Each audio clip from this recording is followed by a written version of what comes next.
Hi, this is Congressman Cole from the 4th District of Oklahoma, and this is another one of our weekly congressional chats. Congress has actually been quite busy this week. All our normal committees are functioning and meeting. We've had multiple appropriations committee meetings, multiple rules committee meetings, and so you're starting to see a lot of legislative product appear, and you're starting to see some votes, some of which are very controversial, particularly this week. There's three items in particular I wanted to focus on. The first was the creation of a 9/11 style commission. It would be called the 1/6 Commission on the riots that happened on the 6th of January, where the Capitol was actually breached, and we had really outrageous lawless activity by people that violated the norms of democracy and tried to interfere with Congress as it was going about its constitutional duties. Let me be crystal clear, there's no excuse for that. Anybody involved should be prosecuted to the full extent of the law. Over 440 people are being prosecuted. Some have been sentenced. There's at least another 100 cases underway because we were able to identify many of the people who broke into the Capitol. And so I'm very supportive of law enforcement and the judiciary doing the things that it needs to do in that regard.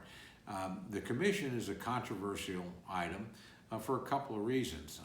First, the original bill, which Speaker Pelosi wrote, was frankly just simply outrageous. It had an uneven number of Democrats versus Republicans.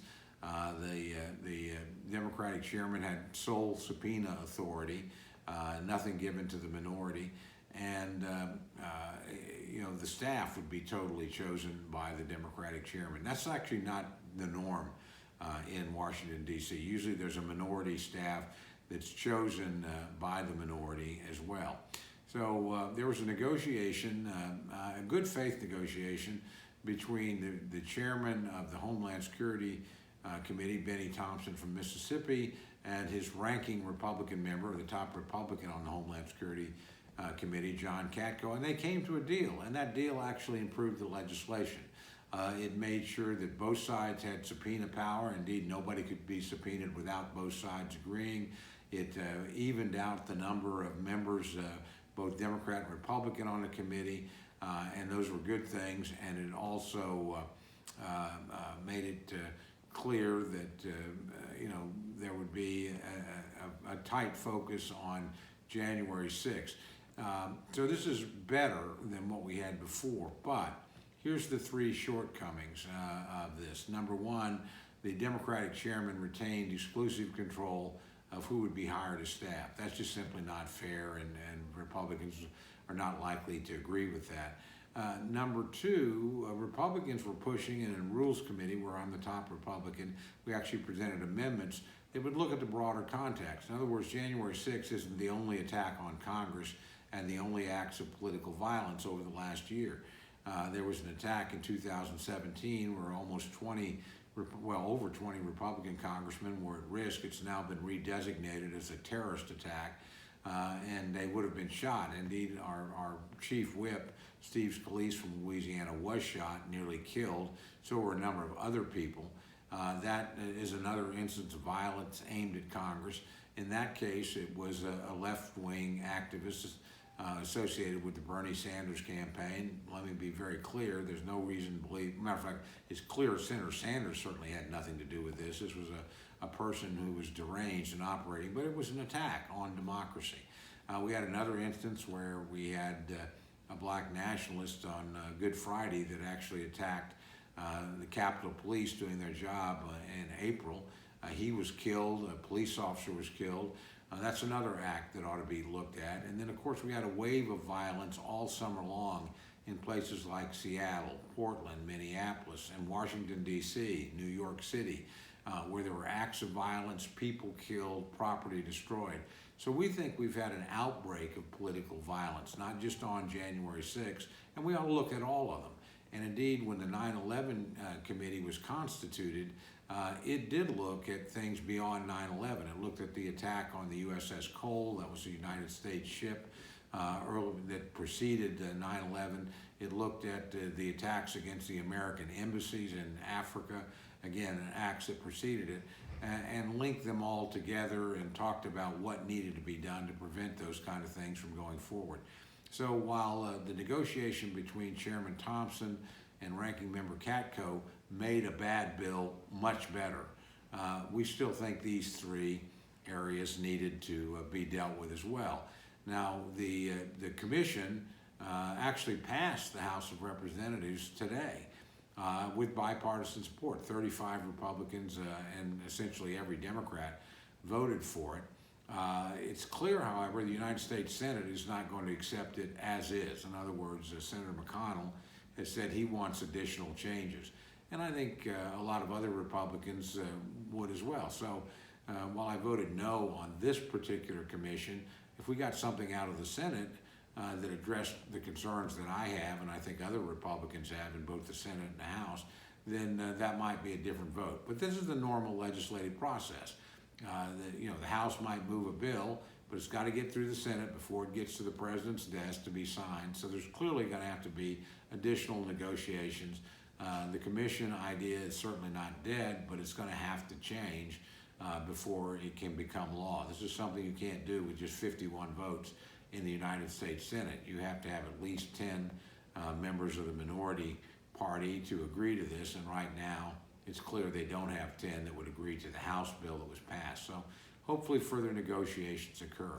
The second bill that I want to talk about this week was actually to fund additional security for the Capitol complex.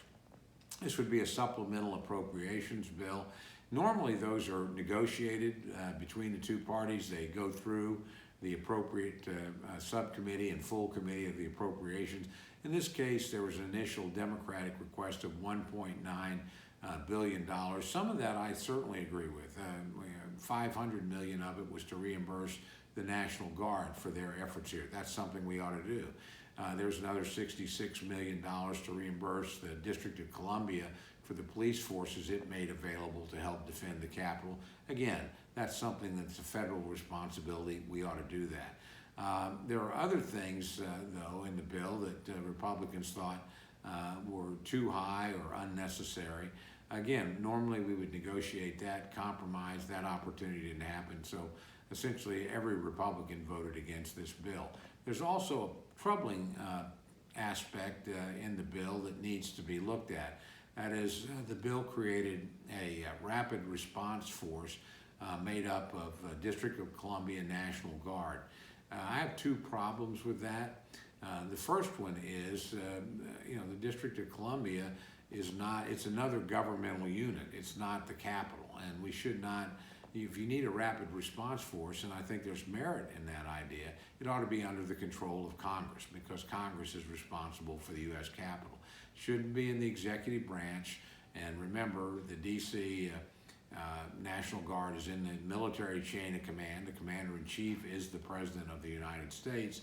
The Secretary of the Army actually has control over the District of Columbia National Guard, since there's no governor in the District of Columbia.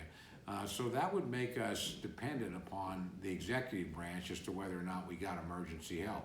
I think the people that are handling the emergency, which are the U.S. Capitol Police, should make the decision whether or not they need help, and then second, be able to get that help there immediately. That would not necessarily be the case. My second concern here is we don't normally use the military for law enforcement activities. Riot control is not normally a military response. It's only in exceptional cases that would happen. So if we're going to create a rapid response force for the Capitol, it should be a law enforcement force, just like the just like the D.C. Capitol, just like the Capitol Police are. It should not be a military unit. We don't use the military to enforce the law in Oklahoma City or in New York City or any place else except in case of extreme emergency. So let's build a robust force, but let's make sure it's under the control of Congress, it's under civilian control, and it's not, and it can be put on the field immediately. So for that reason, I think almost every single Republican voted no on this particular appropriations bill. Again, it passed. The Democrats are the majority. It'll go to the United States Senate. but I suspect it will have the same problems that the Capitol, Commission would have. That is, there's going to have to be changes, and if their changes are good ones, it can come back again. Both sides can agree and then send it to the president's desk. I have no doubt it would probably be signed. The third item of controversy this week on Capitol Hill was the wearing of masks. As most of the viewers here will know, the Center for Disease Control last week basically said you no longer need to wear masks in normal circumstances if you've been vaccinated. And almost everybody in Congress has been vaccinated. Not 100%, not everybody agrees, but the overwhelming majority of members have been vaccinated, and the overwhelming majority of staff have now been vaccinated as well. So why we are still wearing masks on the House floor is beyond me. As a matter of fact, the restrictions were loosened up, so you no longer have to have a mask on when you speak. You have to have it on before you speak on the floor, and then you take it off and speak, and then you immediately put it back down. That's just silly. Because any place else in the complex, you no longer have to wear a mask. So you see members walking the halls, they're in committee meetings without masks, they're talking, they're interacting with staff. So I think there's a great deal of pushback. Now, I will tell you, all the Republicans voted to get rid of this mask requirement on the House floor. They were not successful. But I will tell you, just talking to many Democrats, they feel the same way, but they don't want to undercut the Speaker. And I suspect these same kind of debates are happening all over the country. Indeed, I know they are. When do you mask? When do you not? I guess different localities, different states will make those decisions. Indeed, I think D.C. is fully open on June 11th or something like that. So sooner or later, we'll be able to get rid of the mask. But let me end with this. If you haven't gotten vaccinated, please do. Unless there's some really strong health reason or really strong moral objection, you would be better off, your family would be better off, your friends and associates would be better off if you got vaccinated. And the reality is the vaccinated people are really not the people at risk. They're at a low level of risk. The vaccine is not 100% effective. It's in the 90s for our two major vaccines, and in the high 70s, low 80 percentile effectiveness range for a third vaccine. So you have a high degree of protection, but people that are unmasked that haven't been vaccinated do pose some sort of threat to people that have been vaccinated. People who have been vaccinated pose almost no threat to those who haven't. Let's just be reasonable about this and try and do the right thing. But again, there's just no earthly reason why members need to parade around on the floor of the House when they're on C-SPAN with masks on, when they're not having to wear masks any place else in the United States Capitol or in their own offices. So I would hope we could deal with that. I hope we can get to the point that we can continue to improve the 1-6 commission bill to where it becomes broadly bipartisan. And let me add one other thing on that. We do need to make sure as we pursue a commission that we don't get in the way of law enforcement. That's one of the big Republican concerns, that we might jeopardize ongoing prosecutions. And in addition, those prosecutions, by the way, will help the commission in time. If you have available to the information who was charged, what they were charged with, what the findings were, you can make a better determination as to what happened and what measures we need to take to make sure that it never happens again.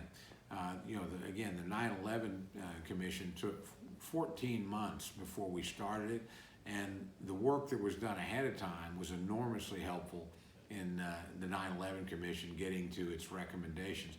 Same thing should probably happen here. We should take a pause, let the normal committees do their work, let the normal courts